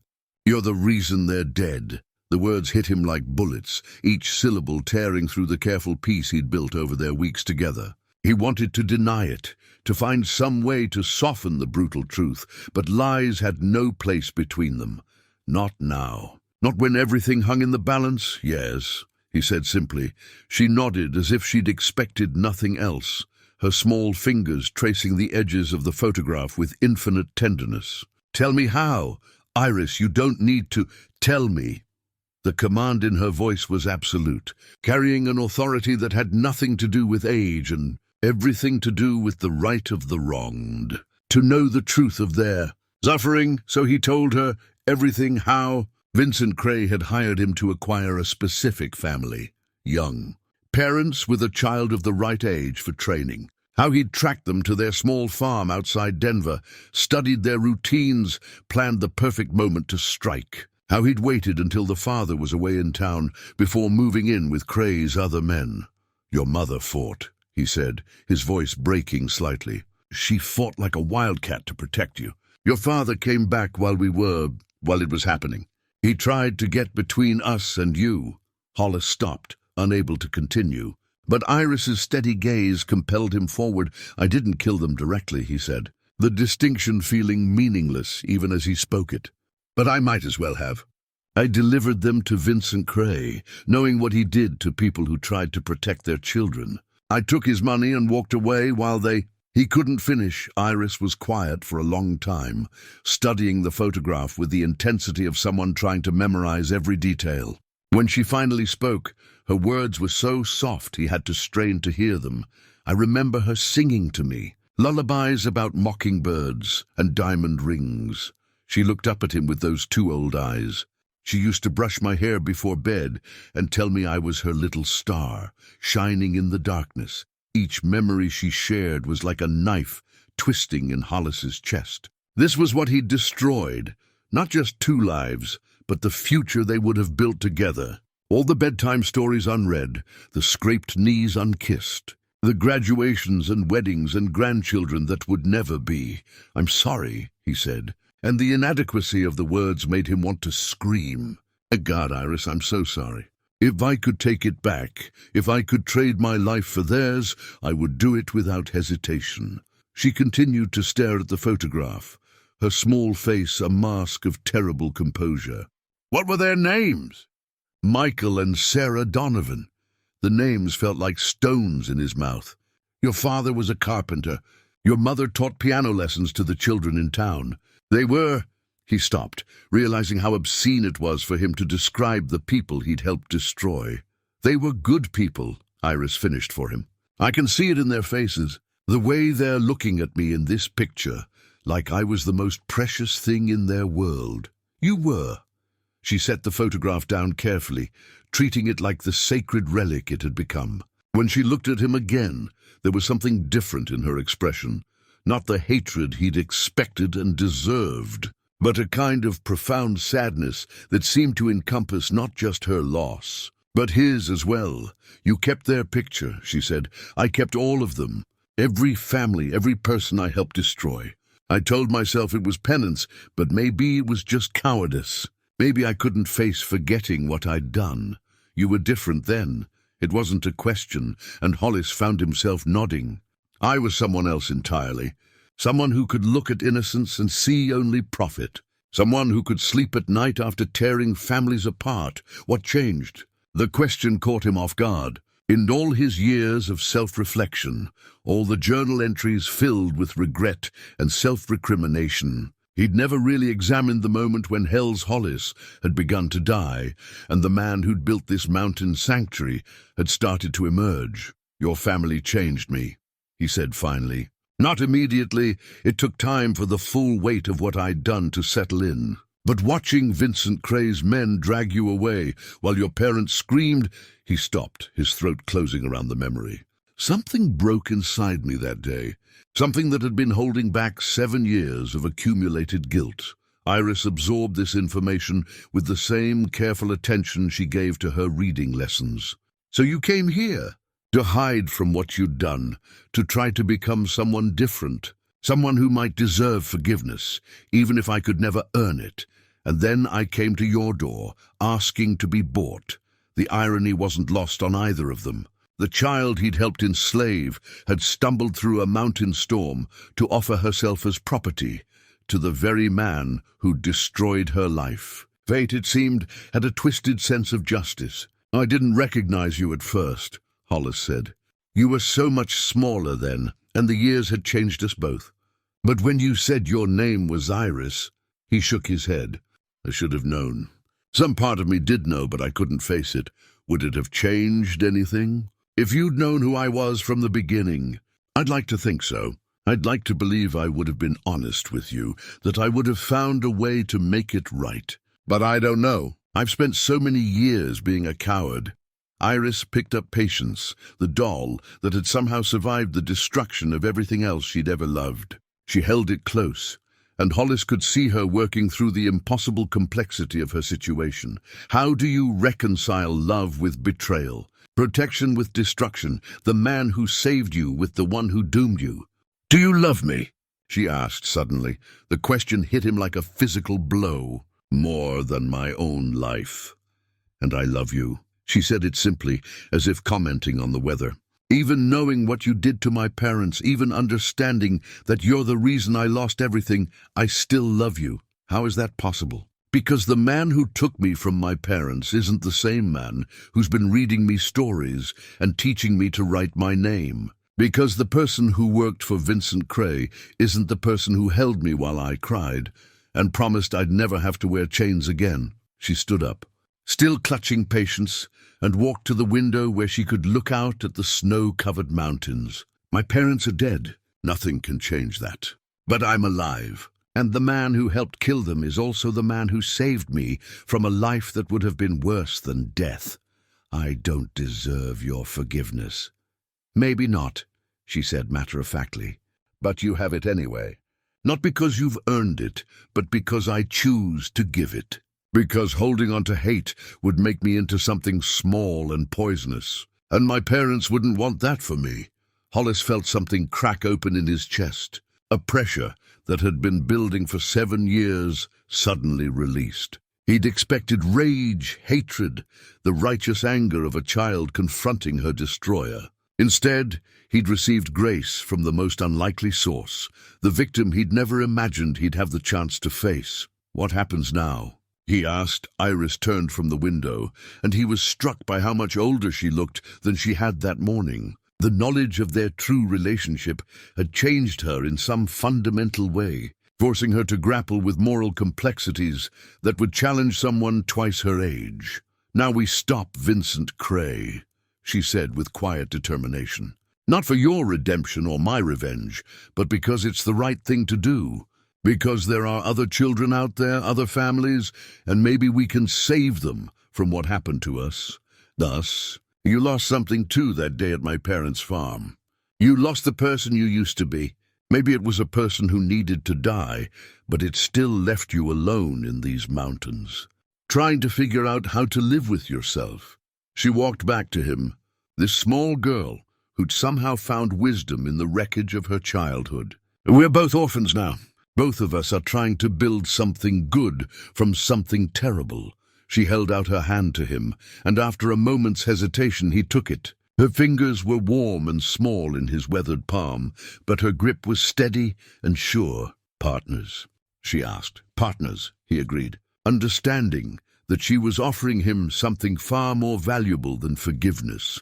She was offering him a chance to transform their shared tragedy into shared purpose. Outside, the storm was building, but inside their cabin, 2 broken souls had found a way to become something stronger together than either could ever be alone. The man who'd destroyed her family and the child who'd survived that destruction, united now in the most unlikely partnership of all, love born from loss, family forged in the fires of redemption. Tomorrow, they would begin planning Vincent Cray's downfall. But tonight, they would grieve together for the parents she'd lost and the innocence he'd taken, finding in their shared sorrow the foundation for something that might, against all odds, be called hope. Marshal Catherine Hartwell arrived at the designated meeting place, an abandoned mining camp halfway down the mountain, as the first pale light of dawn touched the snow-covered peaks. She came alone as arranged, but Hollis could see her men positioned strategically in the rocks above, their rifles glinting in the early morning sun. Iris sat beside him on Gray's back, wearing her mother's locket around her neck. Inside the small silver oval was the photograph they'd found, carefully trimmed to show only her parents' faces. She'd insisted on wearing it, saying she wanted them close for what was coming. "Mr. McCade," Marshal Hartwell said, dismounting and approaching them with the careful movements of someone who understood she was in the presence of a man who could kill her before she could draw her weapon. "I wasn't sure you'd come. We had some things to work through," Hollis replied, his hand resting protectively on Iris's shoulder. "But we're here now, and we're ready to end this." The Marshal's eyes moved to Iris, taking in the child's composed expression and the adult gravity in her young features. "Hello, Iris. I'm sorry about what happened to your family." "Thank you," Iris said with simple dignity. "Are you going to help us stop the men who killed them?" "That's the plan." Marshal Hartwell studied them both. And Hollis could see her making calculations about their dynamic, the way they sat together with the easy familiarity of people who'd faced death side by side. But first, we need to understand what we're up against. She spread a hand-drawn map on a flat boulder, weighing down the corners with stones. Vincent Cray has set up his main operation in an old fort about 20 miles south of here. Fort Desolation, the locals call it. Built during the Indian Wars and abandoned when the army pulled out 5 years ago. Hollis studied the map, his tactical mind automatically assessing approaches and defensive positions. How many men? At least 15, maybe 20, all experienced killers who've been with Cray for years. But it's not just the numbers we need to worry about, it's what he's keeping in that fort. Children, Iris said, her voice steady despite the pain Hollis could hear beneath the words. 17 that we know of, ranging in age from 5 to 12. He's been building his inventory for the spring auction season. Marshal Hartwell's voice carried the controlled anger of someone who'd seen too much human cruelty. If we move against him, those children become hostages. Or worse. What's the layout? Hollis asked, forcing himself to focus on tactics rather than the rage building in his chest at the thought of 17 children living the nightmare Iris had escaped. The fort sits on a bluff overlooking the valley. Only one real approach, up a winding trail that leaves attackers exposed for the last half-mile. Inside, there's a main building where Cray keeps his office and personal quarters, a barracks for his men, and... She hesitated, glancing at Iris. I can hear it, Iris said firmly. Whatever it is, I can handle it. Underground cells where he keeps the children. Stone rooms that were originally used to store ammunition. No windows, one entrance, easy to guard. The image of children locked in stone cells sent ice through Hollis's veins. He'd helped create this nightmare, delivered innocence into this hell, and the weight of that knowledge threatened to crush him. How do we get them out? He asked. That's the problem. A direct assault would be suicide, and even if we managed to take the fort, Cray would likely execute the children rather than let them be rescued. We need another approach. What did you have in mind? Marshal Hartwell looked directly at Iris. We use the one advantage we have. Vincent Cray wants her back more than anything else in his collection. She's not just valuable to him, she's personal now. A challenge to his authority that he can't let stand. Absolutely not, Hollis said immediately, his voice flat and dangerous. I won't use her as bait. It's the only way to... No. The word came out like a gunshot, final and uncompromising. Find another plan. But Iris was studying the map with the same intensity she brought to her reading lessons, her young mind working through possibilities and probabilities. What if it wasn't bait? She said quietly. What if it was something else? What do you mean? Marshal Hartwell asked. Mr. Vincent Cray, he thinks he knows me. He thinks I'm still the scared little girl he broke years ago. But I'm not. She looked up at Hollis with eyes that held steel beneath their surface. I'm someone different now, someone he's never met. Iris, let me finish. She turned back to the map, tracing the approach to the fort with one small finger. He'll want to see me brought back. He'll want to be the one who puts me back in chains, who reminds me what happens to property that tries to run away. His pride won't let him send his men to handle it. He'll want to do it himself. Hollis felt a chill that had nothing to do with the mountain air. You want to walk into that fort? I want to get those children out. And I want Vincent Cray to pay for what he did to my family, to all the families he's destroyed. Iris's voice carried a conviction that was terrible and beautiful to hear. But I can't do either of those things hiding in the mountains. The risk is mine to take. She met his gaze steadily. You taught me that everyone has the right to make their own choices. This is mine. Marshal Hartwell leaned forward, her expression intense. What exactly are you proposing? I go to him, not as bait, but as someone who wants to make a deal. I tell him I'll come back willingly, submit to whatever punishment he thinks I deserve, if he'll let the other children go. He'll never agree to that, Hollis said. Those children are worth thousands of dollars to him.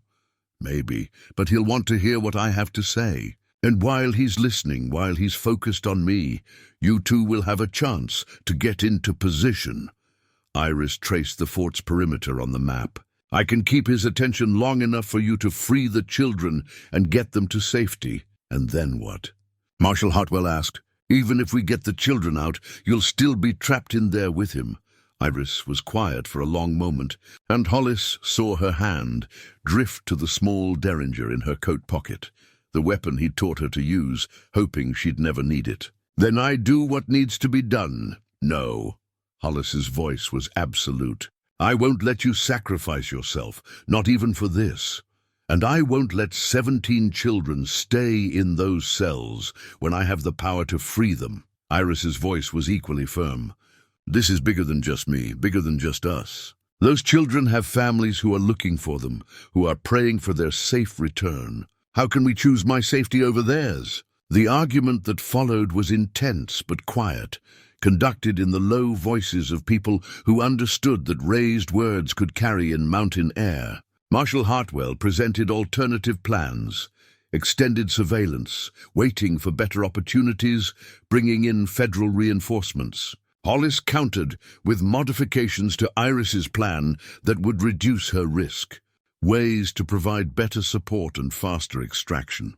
But Iris listened to it all with the patient attention of someone who'd already made her decision and was simply waiting for the adults to catch up. When they finally fell silent, she spoke with the quiet authority of someone far older than her 7 years. "I know you both care about me," she said. "I know you want to keep me safe. But keeping me safe while other children suffer in my place isn't protection. It's selfishness." She stood up from where she'd been sitting on a fallen log, and Hollis was struck again by how much she'd changed since that first night when she'd appeared on his porch in chains. The frightened, broken child was still there, but layered over her now was something new: purpose, determination, and a moral courage that humbled him. "Vincent Cray has been winning for too long," she continued. "He's been taking children and destroying families because no one has been willing to pay the price to stop him. But we can stop him. We can end this tonight if we're brave enough to do what's necessary."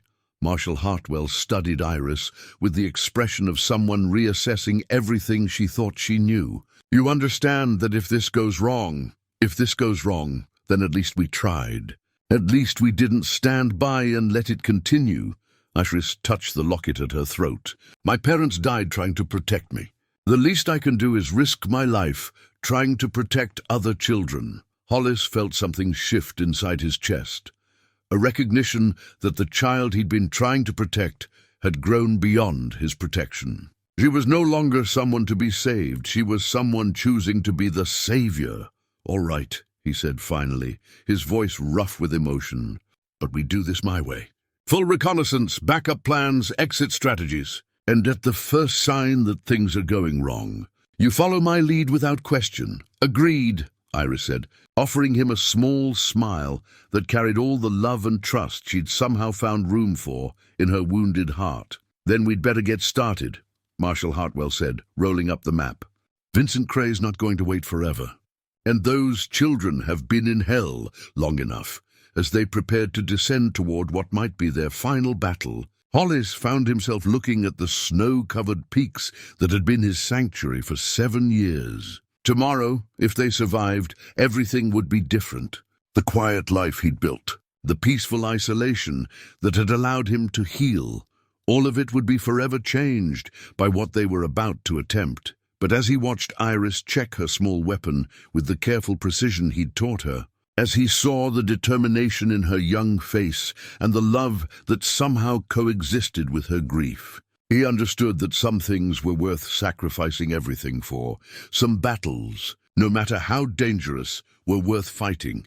Some redemption could only be earned through blood. For desolation squatted on its bluff like a cancer on the landscape, its stone walls dark against the evening sky. Hollis lay in the snow 50 yards from the main gate, his father's old rifle steady in his hands as he watched Iris walk up the winding trail alone. Every instinct he'd developed over decades of violence screamed at him to intervene, to grab the child and run for the mountains where they could disappear forever.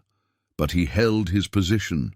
Trusting in her courage and their carefully laid plan, Iris had discarded the warm clothes he'd given her, returning to the tattered dress she'd worn that first night on his porch. She'd even convinced Marshal Hartwell to find chains, not the cruel shackles she'd once worn, but stage props that would break away easily if needed. To any observer, she looked exactly like what Vincent Cray expected to see, a runaway slave being returned to her master. The fort's gate swung open as she approached, and Hollis felt his finger tighten on the trigger as armed men emerged to surround her.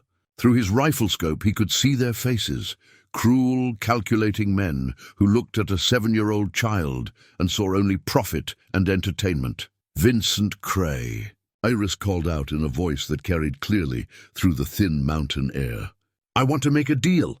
The men around her laughed, the sound harsh and ugly in the gathering darkness. One of them, a tall man with a grey beard that Hollis recognized as Cray himself, stepped forward with the confident swagger of someone who'd never met a problem he couldn't solve with violence or money.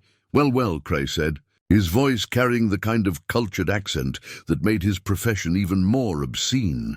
Little Iris returned to the fold. "I was beginning to think that Mountain Hermit had ruined you completely."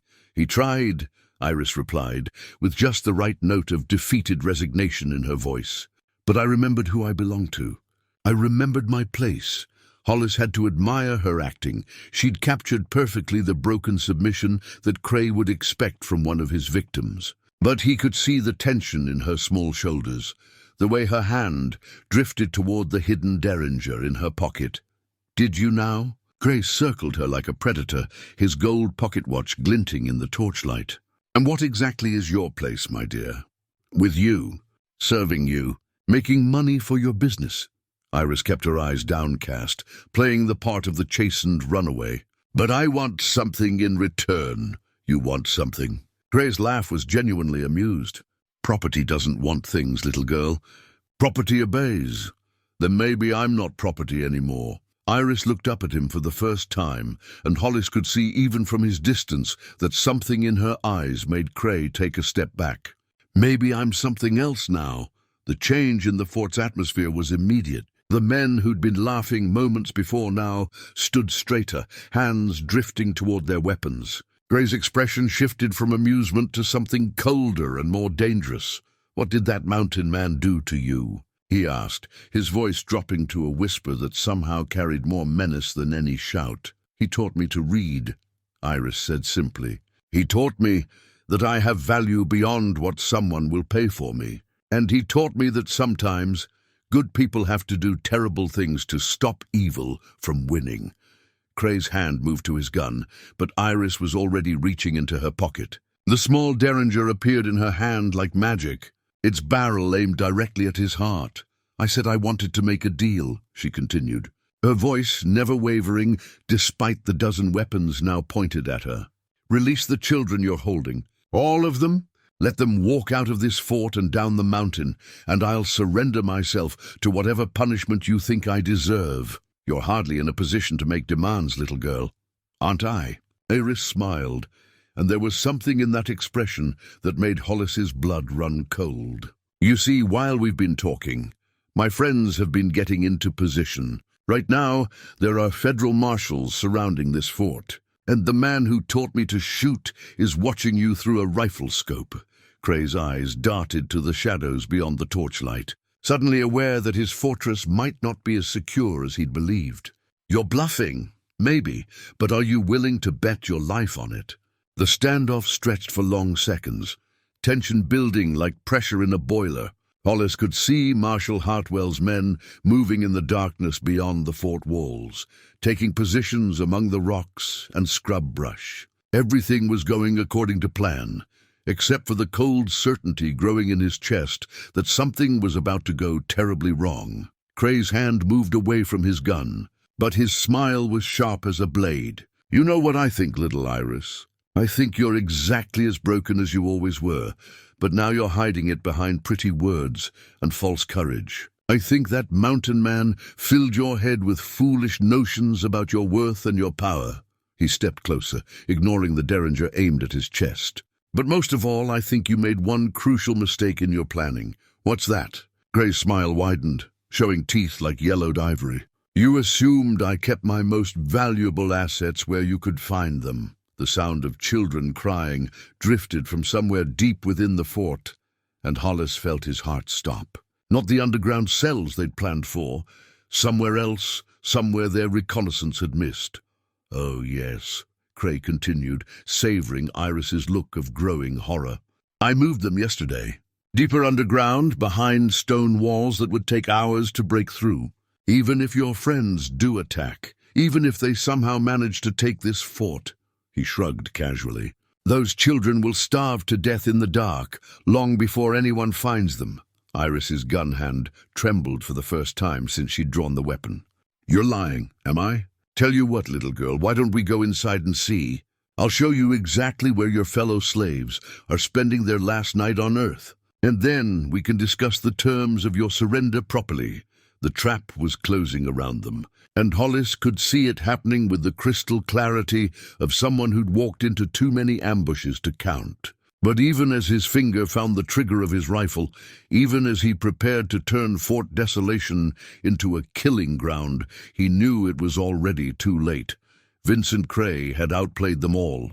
The shot that shattered the evening silence came not from Hollis's rifle, but from Iris's small derringer. Vincent Cray staggered backward, clutching his shoulder where her bullet had found its mark, his face a mask of shock and rage. You little... His words were cut off by the thunder of Hollis's rifle from the darkness beyond the fort walls. The man standing closest to Iris crumpled without a sound, and suddenly the night exploded into chaos as Marshal Hartwell's forces opened fire from their concealed positions. But Iris wasn't waiting for rescue. Even as bullets flew overhead and Cray's men scrambled for cover, she was moving, not away from the fort as everyone expected, but deeper into it. Racing through the main gates toward the stone buildings where 17 children waited in darkness. "Stop her!" Cray bellowed, his voice cutting through the gunfire. Hollis was already moving, his years of peaceful mountain living stripped away in an instant to reveal the lethal predator underneath. Else Hollis was fully awake now, and he moved through the night like a ghost made of death and fury. His rifle spoke again and again, each shot dropping one of Cray's men with mechanical precision. He reached the fort walls just as Marshal Hartwell's forces launched their main assault. Federal agents poured through the gates, their weapons barking fire and lead, driving Cray's surviving men back toward the main building. But Hollis barely registered the battle raging around him. His entire focus was on finding Iris before Cray's promised trap could close around her. He found her in the fort's central courtyard, standing before a heavy wooden door marked with warnings about ammunition storage. The door was locked with an iron bar that would have challenged a grown man, but Iris was attacking it with the desperate fury of someone who understood that lives hung in the balance. "The children are behind there," she gasped as Hollis reached her side. "I can hear them crying." Hollis shouldered her aside and put his rifle butt to the lock mechanism, smashing it apart with 3 powerful blows. The door swung open to reveal a narrow stone staircase leading down into absolute darkness. The sound of children's voices, frightened whispers and muffled sobs, drifted up from the depths like prayers offered to an uncaring God. "Stay behind me," Hollis commanded. But Iris was already pushing past him into the stairwell. "It's all right," she called down into the darkness. "We're here to help you. We're going to get you out." The response was immediate. A chorus of young voices raised in desperate hope, calling out names and ages and pleas for their parents. Hollis felt something twist in his chest as he recognized the sound of innocence preserved despite unimaginable cruelty. They found the children in a series of connected chambers carved from the living rock. 17 small souls ranging from 5 to 12 years old, all chained to the walls in the same manner Iris had once been bound. The sight of those chains, of those frightened faces looking up at them with mingled hope and terror, ignited something primal and murderous in Hollis's soul. "We're going to get you free," he said, his voice gentle despite the rage burning in his chest. "But we need to work fast." The bolt cutters he'd brought made quick work of the chains, each severed link representing another child's freedom. But even as he worked, he could hear the battle above growing fiercer. Vincent Cray was fighting like a cornered animal, and cornered animals were always the most dangerous. "Can you walk?" Iris asked each child as Hollis freed them, her small hands gentle on their thin shoulders. "Can you run if you need to?" Most nodded, though some of the younger ones clung to her dress with the desperate grip of souls who'd learned not to trust promises of rescue. But Iris spoke to them with the authority of someone who'd survived what they were surviving, and slowly, carefully, they began to believe. "There's a trail down the mountain," she told them as they gathered in the largest chamber. "Marshal Hartwell will have people waiting to take you somewhere safe, somewhere warm. But first, we have to get you out of this fort." The climb back to the surface was the longest of Hollis's life. 17 children moving as quietly as their fear and excitement would allow, following Iris up the stone steps toward a freedom they'd almost forgotten how to imagine. Behind them came the sound of Vincent Cray's voice, raised in fury as he realized what was happening. They emerged into a fort, transformed. Marshal Hartwell's assault had driven most of Cray's men into the main building, where they'd barricaded themselves for a final stand. Bodies lay scattered across the courtyard, and the smell of gunsmoke hung heavy in the mountain air. "This way," Hollis said, guiding the children toward a breach in the fort's wall, where Marshal Hartwell's forces had blown apart the stone with dynamite. Beyond lay the safety of darkness and the promise of federal agents waiting to escort them to freedom. But as they reached the gap in the wall, Vincent Cray appeared like a demon conjured from the smoke and shadows. Blood streamed down his arm from Iris's shot, but his gun was steady in his remaining good hand, aimed directly at the cluster of children. "Nobody moves," he said, his cultured voice now stripped of all pretense. "Nobody breathes. Or I start shooting, and I don't much care who I hit first." The children froze, their small bodies pressed together in terror. Hollis felt his rifle come up automatically, but Cray was using the children as a human shield, making any clear shot impossible. "You should have taken my offer." "Little Iris," Cray continued, his eyes locked on her face, "should have accepted your punishment like a good piece of property. Now look what your rebellion has cost." But Iris stepped forward, placing herself between Cray's gun and the other children. "You're right," she said quietly. "I should have accepted my punishment, but not the punishment of a master for his property, the punishment of a judge for a criminal." Her hand moved to her mother's locket, and Hollis saw her lips form words too soft for anyone else to hear. "I love you, Mama, I love you, Papa." Then she was moving, not away from Vincent Cray, but toward him, her small body a shield between his weapon and 17 innocent lives. The man who'd destroyed her family, stolen her childhood, and turned her into merchandise raised his gun, and Hell's Hollis reminded the world why they'd once called him by that name. The rifle shot echoed across the mountain like the voice of justice itself, and Vincent Cray crumpled to the stone floor of his fortress, his gold pocket watch scattering pieces across the blood-stained ground. The man who'd built an empire on human suffering was dead, and 17 children were finally, truly free. In the sudden silence that followed, Iris looked up at Hollis, with eyes that held all the love and trust and fierce courage that had somehow survived in her wounded heart. "Is it over?" she asked. Hollis gathered her into his arms, this brave little girl who taught him that redemption was possible even for the damned. "Yes, little one, it's over." 6 months later, the cabin in the mountains had been transformed.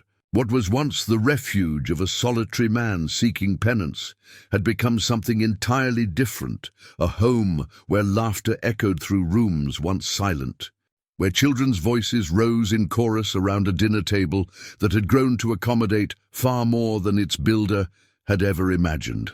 Iris sat at that table now, her dark hair neatly braided and her face fuller than it had been during those first desperate weeks. She was reading aloud from one of Hollis's books, Treasure Island this time, while 3 of the younger children from Fort Desolation listened with rapt attention. They'd all chosen to stay when given the option of returning to distant relatives or finding new families in the cities below. This mountain sanctuary had become the first safe place they'd known in years, and leaving it felt impossible.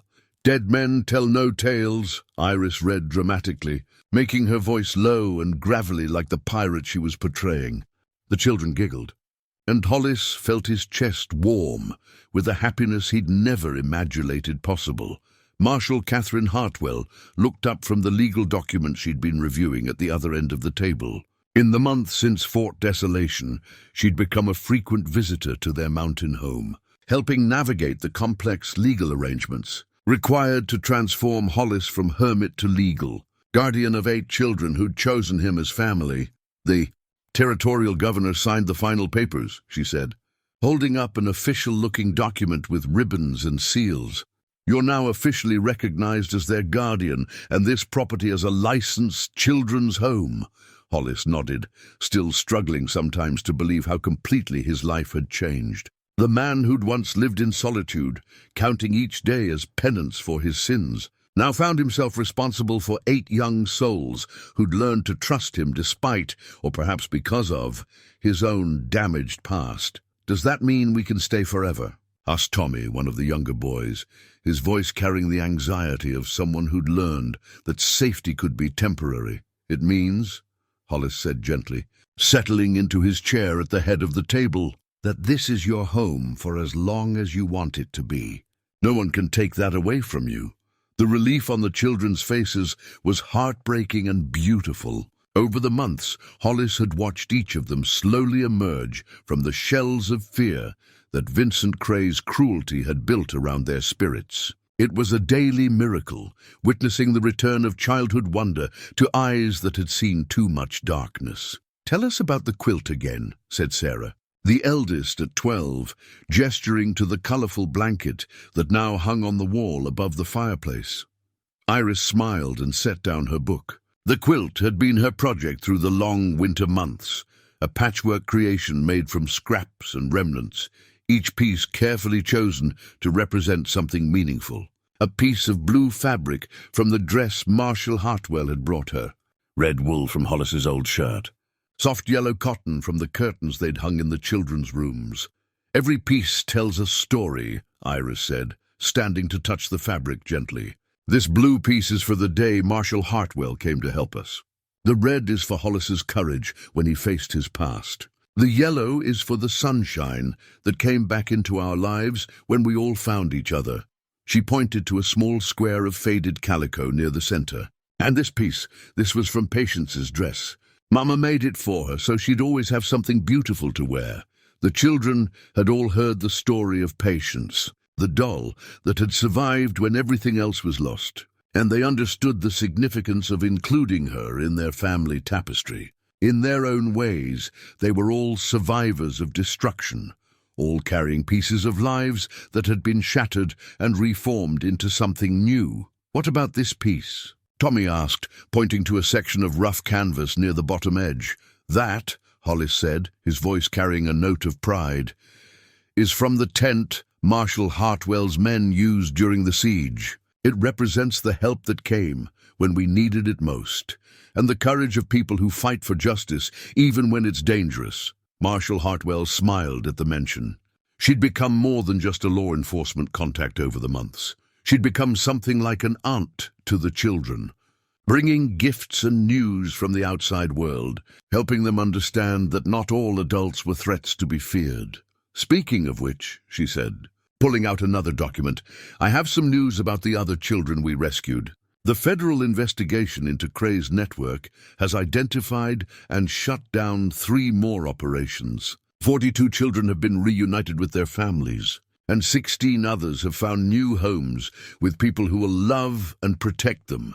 The satisfaction in her voice was echoed in the faces around the table. Each child they'd saved felt personal now, part of an extended family bound together by shared trauma and mutual protection. As evening settled over the mountains, The children scattered to their various activities. Some helped Hollis with the evening chores. Others worked on lessons with Iris, who'd proven to be a natural teacher despite her young age. The easy domesticity of it all still amazed him sometimes. How naturally they'd all fallen into the rhythms of family life. Later, when the others were asleep, Hollis and Iris sat together on the porch, watching the stars emerge over the snow-capped peaks. She'd grown taller over the months, her face losing some of its gaunt angles as regular meals and safety did their healing work. But more than physically, she'd grown in confidence and wisdom, becoming a bridge between his adult world and the children's need for understanding. "Do you ever regret it?" she asked suddenly. "Giving up your quiet life for all of this chaos?" Hollis considered the question seriously. His mountain sanctuary had been peaceful, but it had also been empty. He'd mistaken isolation for healing, silence for peace. The laughter and tears, the daily crises and small victories of caring for 8 traumatized children. It was exhausting and overwhelming, and more real than anything he'd experienced in years. "Never," he said simply. "This isn't chaos, little one. This is life, real life, with all its messiness and beauty and hope." She leaned against his shoulder, and he marveled again at the trust this child had somehow found room for in her wounded heart. "I love you," she said quietly. "Not just because you saved me, but because you chose to become the person who deserved to save me." The words hit him like benediction and absolution combined. For 7 years, he'd sought redemption in solitude and self-punishment. But redemption, he'd learned, wasn't something you earned in isolation. It was something you built together, one act of love and protection at a time. "I love you too," he said. "All of you, more than I ever thought possible." Above them, the stars wheeled in their ancient patterns, bearing witness to the small miracle that had taken root in this mountain clearing. A broken man and 8 wounded children had found each other in the aftermath of violence and somehow built something beautiful. From the wreckage of their past, it wasn't the ending Hollis had imagined for his story when he'd first fled to these mountains. But as Iris dozed against his shoulder, and the night wind carried the sound of children sleeping safely in rooms that had once echoed with loneliness, he understood that some stories don't end. They transform, they become new beginnings. In the distance, Gray whinnied softly from his corral, and somewhere in the cabin behind them, a child laughed in their sleep. The man once known as Hell's Hollis smiled and gathered his daughter closer, watching over the family that had chosen him just as surely as he'd chosen them.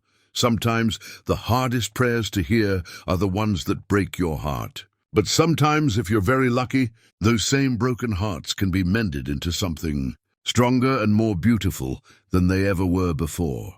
Sometimes redemption wears the face of a child who's learned to trust again. Sometimes love grows in the most unlikely soil and blooms into forever.